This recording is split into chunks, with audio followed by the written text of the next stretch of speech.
L'innovation ouverte, c'est une innovation qui va puiser beaucoup sur une forme d'intelligence collective, une intelligence qui est présente dans une organisation, mais qui est également présente au-delà de cette organisation, avec l'idée, et là qui est véritablement disruptive, que des gens qui n'y connaissent rien dans un domaine sont peut-être capables de dire des choses intéressantes également, et puis de faire bouger les idées d'une manière nouvelle.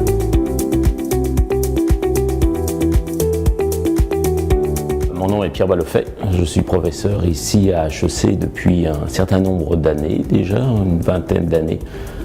J'ai beaucoup travaillé dans le domaine du marketing, dans le domaine de la publicité. Maintenant j'ai rejoint depuis 3 ans le département d'entrepreneuriat et innovation, ici toujours à l'école.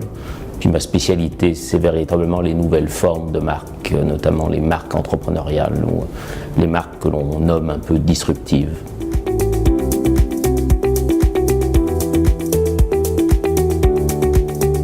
Pour moi, la disruption, sa meilleure définition, c'est que c'est une approche qui nous permet de revoir les choses. On est tellement habitué à fonctionner dans nos organisations, on est tellement habitué à fonctionner dans le monde qui nous entoure, que finalement on fait tout un tas d'hypothèses sans véritablement les révéler. Puis la disruption, tout l'art de la disruption, c'est de révéler de nouveau ces hypothèses. Puis une fois qu'on a la convention devant nous, ou l'hypothèse, se demander si on en faisait quelque chose de différent. Si l'hôpital, ce n'était pas un hôpital, mais si c'était une maison. Lorsque les gens vont à l'hôpital, on les met dans un lit, on les empêche de bouger, alors que les gens sont là pour reprendre leur mouvement. Est-ce qu'on pourrait concevoir une expérience qui soit différente, où la personne ne se sent pas juste victime de sa maladie, mais redevienne par exemple un véritable acteur ou reprenne du pouvoir sur cette maladie? Donc pour moi, la disruption, c'est à la fois une technique, mais c'est une façon de voir les choses également qui peut être extrêmement fertile à peu près dans tous les domaines.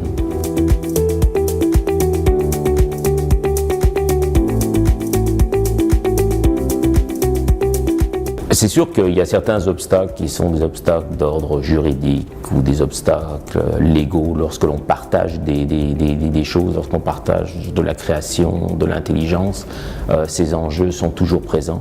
Mais je pense que le principal obstacle pour la plupart des organisations, c'est une volonté claire puis stratégique de s'engager dans ce mouvement-là. On peut définir des projets d'innovation ouverte qui sont des projets plus ou moins larges. Certains peuvent être assez étroits. Et je pense que le principal obstacle pour une organisation, c'est sa non-volonté de vouloir explorer, de vouloir expérimenter, puis d'apprendre à travers ce processus. Parce que pour beaucoup d'organisations, l'innovation ouverte, c'est quelque chose de nouveau. Et puis quelque chose de nouveau a besoin d'être apprivoisé. Puis pour en tirer véritablement le plein parti de cette forme d'innovation-là, pour l'alimenter véritablement, ça demande du temps, ça demande un apprentissage, ça demande un accompagnement particulier. Et puis ça ne peut pas se réaliser sans que l'organisation ait un véritable engagement stratégique sur cette question-là.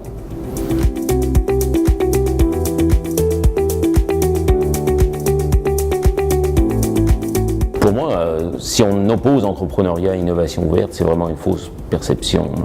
On voudrait des projets qui soient contributifs, et être contributif aujourd'hui, c'est être contributif à tous les niveaux, sur le plan économique, mais également sur le plan social, sur le plan culturel, voire sur le plan environnemental.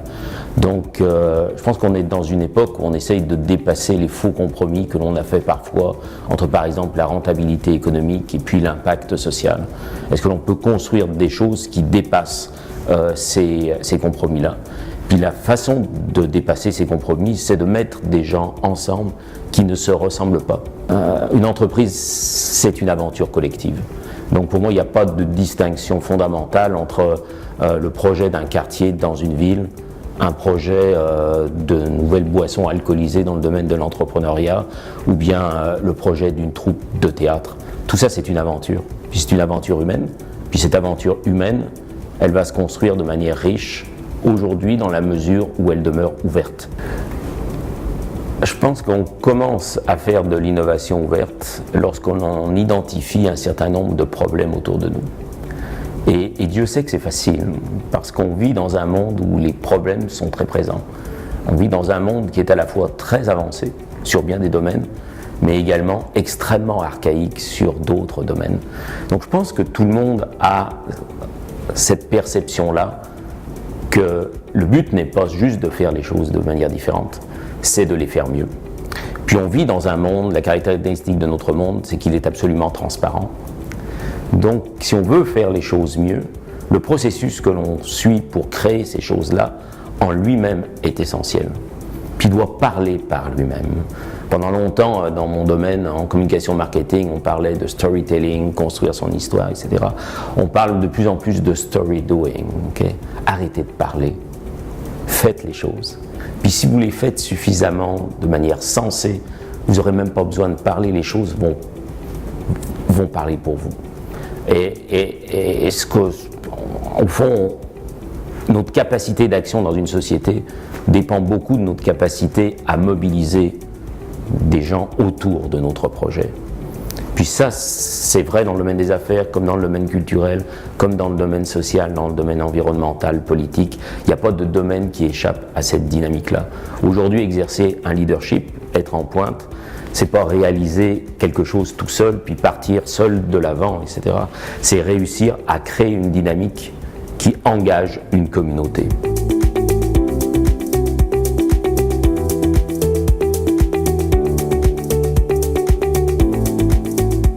J'ai beaucoup de gens qui me disent, moi, tu sais Pierre, je ne suis pas créatif, des étudiants me disent ça parfois, etc. Puis ils voient la créativité comme une qualité. En fait, la créativité, ce n'est pas une qualité en soi. Il y a énormément de créativité dans le milieu criminel. Il y a énormément de créativité qui est extrêmement négative.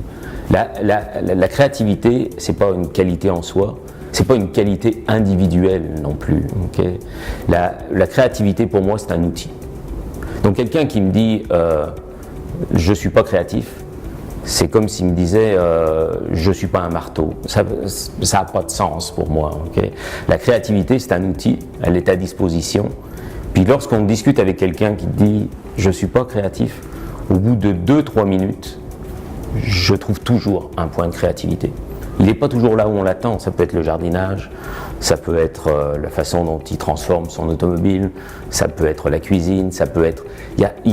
on exerce nécessairement comme être humain sa créativité. Donc arrêtons d'avoir une vision un peu héroïque de la créativité. On n'a pas besoin d'être une Superman ou une Superwoman pour être créatif. C'est un outil qu'on a à notre disposition.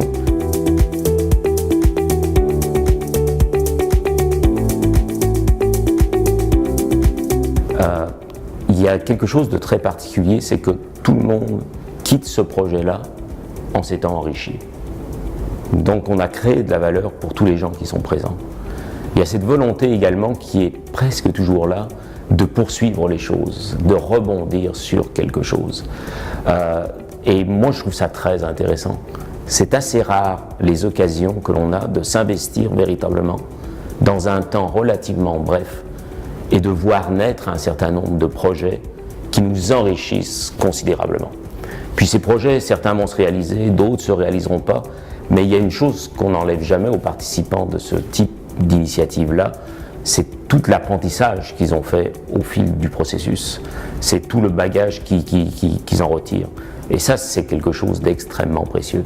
Sans parler des amitiés, sans parler des contacts, sans parler des échanges qui se réalisent dans ce cadre-là, et qui ne pourrait pas se réaliser dans un cadre qui est un cadre plus, je dirais, moins disruptif, plus normal ou plus habituel. Donc, pour moi, un coopératon ou ce type d'événement-là, c'est comme un précipité chimique de beaucoup de choses. Chacun en sort avec sa propre expérience, avec ses propres apprentissages, mais à la fin, chacun en sort avec quelque chose, avec en plus la possibilité de faire naître des projets qui soient véritablement des projets innovateurs.